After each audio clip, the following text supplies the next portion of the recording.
our beliefs about ourselves are purely coming from our own thoughts. We're the ones who's kind of determined this thing that I'm not good enough, I'm not deserving, I'm not important. Those are thoughts that we're having, right? Probably there's nobody in your life walking around saying, "Hey, man, you're not worth anything. You're not good enough." Now, maybe No. you have heard those messages at times in your life, but if you're hearing them today, they're coming from you. Our nervous system, not just our thoughts, but even our body, our nervous system gets a set point that says, I can only have this much. I can only have this much good in my life. I can only have this much love. I can only have this much money. I can only have this much success. And if we Yeah. get more than that, it makes us anxious. And before those things can happen, or if they are happening, our anxiety kicks in and kind of shuts us down, makes us smaller.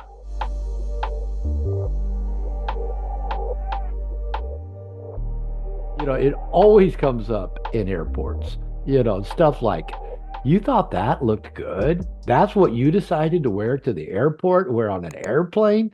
Or you don't fucking know that you've got to take your computer out of your bag while you pack it. Now you're digging through your whole suitcase trying to find it. And it's just like, come on, move faster. I just can watch that noise in my head. And I've been in two airports in the last 2 days. So, I've actually gotten a lot better at it because I'm able to observe it, notice it, not have too much judgment of it or of others, laugh at it, smile at it, breathe into it, remind myself I'm going to get there, you know, sooner or later, no matter how long it takes them to pull their computer out of their bag, I'm going to get there. And it just being that non-judgmental observer actually helps me just slow down, get more in the moment, you know, have more of a curious, open-minded, playful attitude towards life. And I'll tell you where I actually started my own process of being this non-judgmental observer, because I did used to be very critical of myself for being critical. I grew up with a very critical father. I grew up in fundamental Christianity, which I think really spurned a lot of the criticalness in me. And I remember this probably about 20 years ago. I was on a treadmill in the gym and just doing my treadmill, watching people walk by. I was looking out a window, and there were people walking by this window in the gym. And I mean, I saw myself being critical of every single person. If they were fat, if they had a big nose, if they were dressed stupidly, if my mind was just one barb after another. And I thought to myself, I hate that I'm so judgmental, so critical. I've got to stop doing that. And it dawned on me in that moment, I was being judgmental of myself being judgmental. And as you guys have probably often heard me say, I've never known of anything that got changed in a person's life by hating on it more. You don't like your gut? Well, hating on that's going to make it go away. You don't like this about your situation, hating on that. Your partner isn't being who you want her to be, so hating on that thing, that changes it? No. So I realized I had to quit hating on the hater in me. I had to instead learn to be the observer of that judgmental, critical part of me. Because I knew it wasn't there all the time, but sometimes it would just be like non-stop criticism of everybody I saw. And when I made the decision to be the observer, not the judge, right, of my internal critical states, they didn't necessarily go away. They did seem to ease somewhat, but what I started noticing was they tended to come up in certain contexts. If I was stressed, in a hurry, tired, just, kind of like in 12 steps where they say pay attention to what is it? To halt, hungry, angry, lonely, tired, and to me, in a hurry, and trying to get to an airport, that's when I get judgmental and critical. So now I've learned to plan ahead. I give myself plenty of time getting to airports now, where it doesn't matter how long it takes in security. I just notice that. I soothe, I observe, I get playful. And I've learned to use it as a barometer of when my internal states are out of whack. Not no judgment of that. Oh, I am hungry. Oh, I am tired. I didn't get enough sleep. Oh, I am feeling overloaded. I got too many to-dos. Oh, I am running late. Oh, and then I can just take a breath, maybe go get a bite to eat, maybe relax myself, maybe remind myself I've always gotten wherever I've been going, no matter how long I thought it was going to take me. I've always gotten there. But yeah, when we are around energy vampires, when we are around what I call professional boundary invaders, and especially if we have the neurotic guilt that says, well, I should be, I have to be, if I don't, or I'll just go along to get along, that builds up. It builds up. And then especially we start rehearsing a bunch of conversations, something happens, it all comes out. The victim puke, right? It's not pretty. It's not nice. Then you feel bad about yourself. So let's see if we can give you some tools, some perspectives to help you. Um, Yes, I do know how Indian families are. I do know the emotional fusion. You belong to us, therefore you should. You should go to the college we want you to go to, major in what we want you to major in, marry the woman we want you to marry, give us kids when we want you to give us kids, you know, take care of us when we're ready to retire at 45. Yeah, I've worked with a lot of Indian men, but I tell you what, Asian culture can be a very fused culture, but so can a lot of other cultures in the world. When I started setting boundaries with my mother, I was in my 30s. I'd started going to therapy. I was learning about boundaries. I learned how I just did not have boundaries with my mother, and it affected my relationships with women, where I didn't even have boundaries with other women. And my wife started pointing that out. My second wife I was learning about boundaries in therapy. So I started setting boundaries with my mother as well. And that involved her always just complaining about my father. And I kept setting the boundary. Mom, I'll talk about anything, just not dad. She'd push through it. She'd cry. She'd get angry. She'd manipulate. She said her therapist said I was being controlling of her because I wouldn't let her complain about my father. She got passive aggressive with my kids. And I finally just had to pull myself away, and I didn't talk to my mom for 15 years. Now I'm in my mother's house. I'm in her basement right now. So when my father had a stroke and died, my mom and I were together a lot. We hashed everything out. And I believe we have a very nurturing, boundaried relationship now. And we both have made changes. We both have done work. But what you're talking about is called emotional fusion. And that is where one person believes somebody else belongs to them, therefore they should just fill in the blank. Religious systems are emotionally fused systems. Cultural systems are often emotionally fused. Family systems. If you anybody that watched Star Trek Next Generation, think of the Borg, where you get assimilated in the Borg and you lose yourself. Think of the Matrix, right? Where you're hooked up to the Matrix and there's no you there anymore because the Matrix needs you to be a certain way. That's what happens in emotionally fused systems. And those systems do not encourage the children to practice what's called differentiation, healthy differentiation, where you ask yourself, what do I want? What's important to me? And then follow through on that. Why we don't follow through? We usually get anxiety, fear in our head, and neurotic guilt. And neurotic guilt only occurs in fused emotional systems. It's different than healthy guilt. Healthy guilt, you should feel guilty if you tell your mother to fuck off, right? That's outside your value system. So you should feel guilty about that.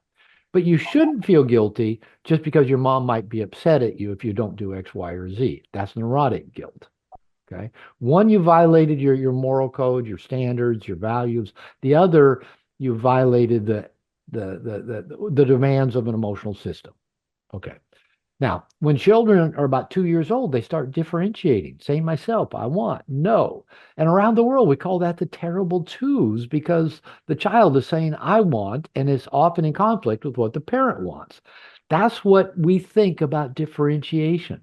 So as children, you either have to push back, it's called oppositional defiant, or you just go underground. You go along to get along. You hide your wants and your needs. You ask for forgiveness rather than permission, right? You just don't rock the boat. That's true of a lot of nice guys from our family systems.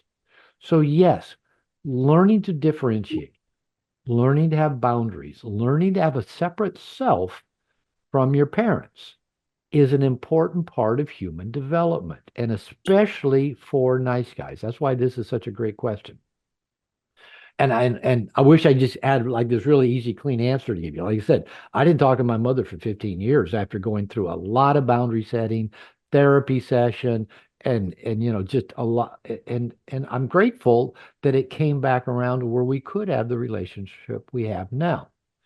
There are some cases where you do just have to remove yourself from what I call professional boundary invaders, especially if they're hurtful or mean or disrespectful. Now, I don't know if that's true of your mother. Your mother just may, as you say, just be a bulldog, just, keep, bull in a china shop, does ignores your boundaries. And that's honestly the best thing I've found in these situations, especially with family members, that you're probably not going to just get rid of them, get them out of your life, is you have to develop a sense of humor. I've found with my mother, if I can be playful and have a sense of humor with everything about her, because generally my mother wasn't mean. Now she could be hurtful as well, but I think it was because of her covert contract. She thought, well, I've given this, you should give back. And I hear that in your case too. Oh, they paid your way to college. They did this for you. Now you owe them that. Now you don't, right? You don't owe them anything because they paid your way to college. Now, if you want to do kind things for your mother because you love her, right? Do them. But again, I think you're going to have a sense of humor because I don't think you're going to change your mother. Now you can get playful with her. I'm really playful with my mom. She had a stroke 5 years ago, so sometimes she doesn't speak much. So just point at something like do that, and I'll just smile at her and go, "Mom, use your words." I'll just be playful. Just kind of have that loving, and so I found the more I can just kind of have a sense of humor, kind of a loving playfulness, to where I know, I'm in charge. I'm in charge. She's old and she's going to die. And I just bring a lot of love to that. And I pretty much make a joke out of everything. Now, you can't do that if you're pissed off. You can't do that if you're feeling done too. So there's a piece where I think you're going to have to work on that. That if you're going to choose to hang out with your mother, do it on your terms. But if you choose to go interact with her, if you choose to help her, if you choose to let her in your home, develop a sense of humor. So when she starts folding your clothes for you, thanks, Mom, I left those out just so you'd fold them for me. All right. I love these questions because I can relate to them so much, because I'm very much in the same place as well. We're going to have a guest interviewee coming up in just a few weeks, Oliver Burkeman, who wrote a book called 4,000 Weeks. And that's kind of the context of what you're talking about. He talks in there, he says, we have this illusion that if I just get more efficient, be able to do these things better, I'll get my plate cleared off, and then, I'll be okay, and then I won't be stressed, and then I won't be burned out. And he goes, but what we do is when we get more efficient and we get more of our plate cleared off, we add more to it, right? And he says it's Yeah, an illusion to think that we're going to get efficient enough or get enough of our to-do boxes checked off or enough of this done that finally we'll relax and be at ease. Now, this also ties in well with the freedom series that I've been teaching on the Brotherhood calls, the paradoxes of freedom. And one of the biggest paradoxes is every time we choose something, we basically eliminate the ability to have other things. So we choose this thing, we now eliminated a million other things that we could have or could be doing. So the paradox of freedom is making a choice, having the freedom of choice limits other choices. Now, go back and listen to the recording later on of when you were talking there. You're talking about you're in burnout and you're still learning Spanish, you're training, you're working in your garden, you want a bigger garden, you want to make the mistakes now so you don't make them later. And what I hear in that and made me smile, because I'm the same way. I was writing in my morning pages this morning about the exact same thing. Yeah, I'm trying to get my plate more cleared off, get more efficient. I've got a new virtual assistant. I'm doing things so that I'm not going all the time, doing all the time, checking off lists all the time. But it dawned on me when I'm not doing, when I'm not busy, I almost don't know how to slow down and do nothing. My nervous system doesn't know how to relax. I was in Southern California yesterday and I I intentionally stayed at a hotel I love in Marina Del Rey. It's right in a marina, got a beautiful restaurant. We can sit outside, look at the boats, beautiful weather. And I was there to do an interview, and I had to almost force myself to enjoy this nice hotel, this nice restaurant, to go for a walk around the marina, which I've walked around many times because my buddy Michael Pariser used to live on a boat there, and I used to go stay with him. It felt like work to relax and enjoy this beautiful place. So I was writing in my morning pages this morning. I wrote, I'm going to meditate on, and so then I got right on the call after doing my morning pages. So, but something I'm going to do, I'm going to recommend you do, is do some writing and meditating of what does a more relaxed, easy life look like for you? What will you be doing in that less busy, less demand, less so many things to check off? What would it look like? Would you be just puttering in the garden? Would you be more social? Would you get away and out of the house more? Would you travel more? What would it actually look like to not be all the time caught up in all the to-dos that you are doing? Because I thought about it. I could just try to eliminate the to-do list, but there's always going to be more. There's always going to be more on that list. Always. It's not going to go away. Getting more efficient, like Oliver Bergman says, isn't going to make it go away. You're just going to get more done more efficiently, right? There's still going to be a lot of to-dos. So I thought, what's it going to take? What's the vision going to look like if I'm more relaxed? I did write some about that this morning. Well, I'd spend more time with people I love. I think I would take more walks. I think I would just get out of the house more and just be more of a social animal like I have been at other times in my life, like when I first moved to Mexico. I think I would camp more. I'd spend more time in my RV. So I did start writing what would it look like? Now, not more things to do, but more things to relax into and enjoy. Because I realized if I don't have a clear picture of what it looks like, and if I can't reorient my nervous system to those things are okay. It was okay to just sit on this restaurant and look at the boats and the seagulls and hear the sea lions with no place I had to go, nothing I had to rush off to, nothing to do. Nervous system just taking in the beauty. That actually takes practice for me to just be that relaxed, that at ease. So I have to actually design that. I have to design the relaxation parts, the social parts, my open my senses to the world around me parts in order to know how to get there, right? I've got to have some design for that. Because again, just checking more things off my list or getting more efficient at doing the things I have to do is not going to change my life. So go back and listen. You said, well, if I can get this done and get this done, then I can get a bigger farm. And then I can do that. And then I can do this, which means you're never going to get past burnout. I mean, what are you going to do once you learn Spanish? Are you going to go do something that requires more of you? You know, once you get trained and in shape, now what? You're going to enter a competition. I don't know. You're going to get stuff done so you could actually put bigger stuff on your plate. That's why I said I want you to go back and Yeah, listen to the recording. So yeah, just doing more so you can take on more isn't going to reverse the situation. So what I'm going to suggest is you do some writing, some visualization, share on the timeline. What will it look like if you are in the slower paced life that you want to live, the life you need to live to get you through this burnout that you're talking about? What will that look like? And how can you do some of that today? Every day. What does it look like to begin decompressing your nervous system? Even if, I mean, again, it can take work. Like I said, I was in LA for, several hours consciously thinking, why am I stressed? Why am I uptight? Why can't I relax?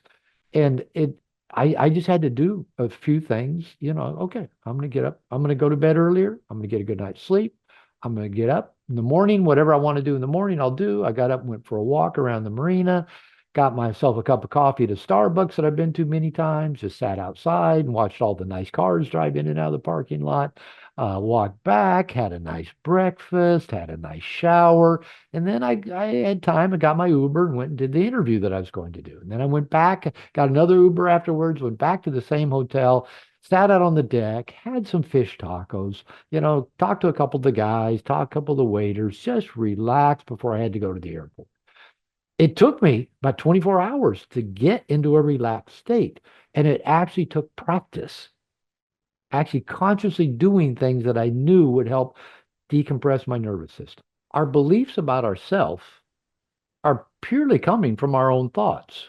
We're the ones who's kind of determined this thing that I'm not good enough, I'm not deserving, I'm not important.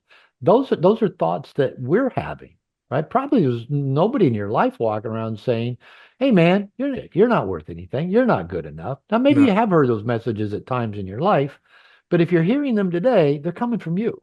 Coach right now about expanding my nervous system to let in more impact, more visibility, but also more wealth, more good things coming in because our nervous system, not just our thoughts, but even our body, our nervous system gets a set point that says, I can only have this much. I can only have this much good in my life. I can only have this much love. I can only have this much money. I can only have this much success. And if we Yeah. get more than that, it makes us anxious. And before those things can happen, or if they are happening, our anxiety kicks in and kind of shuts us down, makes us smaller. Now, we can work on our thinking, and that helps. We could have mantras, I'm good enough, I'm smart enough, Yeah. but I found those are often what I call painting over rust. If your Mhm. nervous system is rusted, well, you can spray paint it and make it look better for a little while, but the rust comes back through. The rust is going Yeah. to still determine. So we got to go deal with the rust.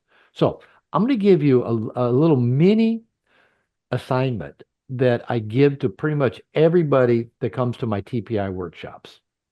And I call it cooperative reciprocal relationships. And it's based on a theory that I borrowed from M. Scott Peck, who wrote the book, The Road Less Traveled, that he says if parents pay attention to children and respond to their needs in timely, judicious ways, and I add consistent to that, the child internalizes a belief system. I'm important. I'm lovable. My needs are important. And the world is like my family. So that becomes an emotional operating system. Now, most of us did not get that kind of timely attentiveness from our parents. So we internalized emotional beliefs that I'm not that lovable. My needs aren't that important. And if we were parentified by either of our parents, i.e., had to go take care of their emotional needs or Hmm. make good enough grades to make them happy or go solve their sadness or depression or live up to their unrealistic expectations, we also internalize an emotional belief, I'm not good enough. So those things get embedded in our nervous system, in our body. They affect our thoughts and our actions. So, probably most of us as nice guys we can kind of imagine walking around the world, going to kindergarten, going to junior high, becoming an adolescent, wanting a girlfriend, looking for our first job, being married, having a career, trying to succeed. If we're trying to do all that with core operating belief, I'm not lovable. My needs aren't important. I'm not good enough. And the world is like my family. Well, there you go. There's the whole nice guy roadmap right there. Can you imagine walking through life with an emotional operating system? I mean, you don't, not even needing mantras, not even needing, all this external propping up that just said, I'm lovable. My needs are important. I'm good enough. And the world recognizes that and conspires with me to have an amazing life. Now, Hmm. that's not just words. That's an emotional operating system. Okay, so here's my theory. If Dr. Peck says children internalize these beliefs based on these early experiences of getting their needs met in timely, judicious ways, my theory is maybe our brains aren't near as elastic as they were when we were 2 weeks old, 2 months old, 2 years old. Maybe we're not in quite the hypnotic state that we were at 2 months, 2 years, 12, whatever. Our brains have still been, science have shown they're still very elastic, and we can rewrite those old programming with new program. Maybe the old programming doesn't completely go away. I don't know, but we can rewrite it. And if it worked for children to meet their needs in timely, judicious ways, why wouldn't that work for adults? So here's my theory. If the adult in you takes full responsibility for surrounding yourself with what I call cooperative reciprocal relationships, this could be Hmm. people, friends, family, associates, your partner, and surrounding yourself with professionals, your dentist, your chiropractor, your massage therapist, your coach, your trainer, your accountant, your attorney, your employees, and surrounding yourself with practices, getting to the gym, meditating, walking in nature, looking at clouds, and surround yourself with packs, with groups of people. So we got people, professionals, practices, and packs. If you take full responsibility for surrounding yourself with these resources and you use them regularly, you invite people into your life who want to help fill your bucket, that want to give to you. As you're giving to them, it's reciprocal, right? There's value exchange. You and I right now have a cooperative reciprocal relationship. We're both here because we want to be. We're both getting something out of this exchange with each other. Life is filled with those, but most nice guys don't have many of those CRRs in their life. Husbanding our own feminine, nurturing our own inner child, however you want to put it, filling our own bucket. That gives us the internal emotional belief. I'm lovable. I'm valuable. My needs are important and I'm good enough. But it begins with the adult in you taking full responsibility for surrounding yourself with people who want to give to you and you practicing letting them. Now, that will create cognitive and emotional dissonance. When people want to give to you, when you're giving to yourself, you'll find yourself sabotaging yourself. You'll find yourself feeling erotic guilt. You'll find yourself turning around and doing something for somebody else because that Hmm. those things feel normal. This is a practice I've been working on for over 20 years. And I've had various, kind of, bursts of doing more of it, of saying yes to more, of treating myself better. But if you want to feel good about yourself, take full responsibility for getting your wants and needs met in a timely, judicious, and consistent way, and surround yourself with people and practices and professionals and packs who want to help fill your bucket and let them. That's how you develop a belief that says, I'm lovable, my needs are important, and I'm good enough. I think we live in a state of overwhelm these days because we don't have support systems. We do have so many expectations. And so that overwhelm has nothing to do with when I say you're perfect just as you are. You're perfectly imperfect. You came into this world. I mean, when you were born a little baby and you were in the hospital and in the little bassinet they put babies in and all wrapped up, and if people could look at you through a window, they'd go, oh, what a precious little boy. What a precious little baby. That was you, and that still is you. That is not changed. You were born precious. You were born perfect. You weren't born fucked up, sinful, not good enough. That is all stuff we've accumulated in life, but it's not who we are. It's just the stuff, the emotional beliefs we've internalized about ourselves. Okay. Now I'm gonna kind of steer this a little bit different direction for just a moment. I'm pretty sensitive. I got spidey sense with men that have ADHD, and I don't consider it a disability. I consider it an asset when in certain contexts it's a great tool, a great asset. But just listening to you, your difficulty organizing your thoughts, your overwhelm, you can't focus and follow through, those things, those are really common dynamics of people with ADHD. Now, what happens is because how that typically shows up, you must have been taken to a doctor and diagnosed with this at a young age, so it was probably already showing up. Either your people at school or your parents were concerned. You were probably impulsive, acting, disruptive, couldn't follow through, didn't finish stuff, couldn't sit still. Probably the people around you saw that, diagnosed you, probably put you on medication. And yes, I know we over medicate little boys. I agree with that. And I still believe what we call ADHD, it's a terrible name. It's not a disability, it's not a disorder, is very common in a lot of men. And I believe it could be a strong contributor to your inability to follow through, to get things done, to feel motivation, to get up off the floor. That I again, I see that with so many men that I work with. And because we just have a limited amount of time right now in this moment, you're good. You're fine. You're not fucked up. But you may have things working in your brain that make it difficult to stay focused, follow through, to complete things, to have the energy to stay, stay focused on one thing, not 20 things. And there are tools to help with that. And we can look at it as an asset, as a gift, if put in the right context. And again, I don't have a lot of time on this call, but let's do some more work around that because you're not the only one on this call. You're not the only one listening to the recording of this later that can relate to this.